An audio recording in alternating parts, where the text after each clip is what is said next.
hostes, com esteu? Espero que estigueu molt bé i que dugueu el confinament de la millor manera possible. El taller d'avui és per a aquelles persones que no estan tan acostumades a fer esport, però que aquests dies els ha fet un poquet de ganes començar a iniciar-se dins aquest món. Vos duc una proposta de 4 exercicis molt senzills. A cada exercici vos diré un poquet com el podeu complicar a mesura que anigueu avançant vosaltres i vos anigueu trobant millor. I consisteix en fer cada exercici durant 30 segons. Quan acabeu els 30 segons, descanseu 30 segons i comenceu a fer el segon exercici. Vos pareix? Anem cap allà? Vinga, veniu en joc que ho farem.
Que tenc, però se consisteix en anar a qualsevol escaló de casa vostra que tingueu i és pujar i baixar aquest escaló.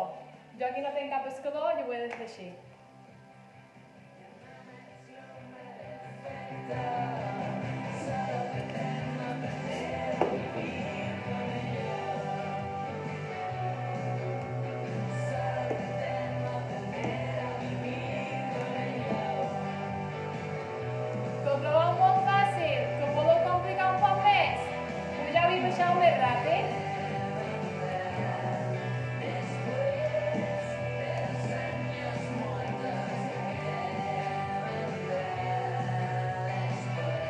I fins aquí el meu taller de deport. Vos animeu a fer-ho. Recordeu que si ho feis heu de pujar el vídeo i mos heu d'etiquetar. Gràcies, que vagi bé. Adéu.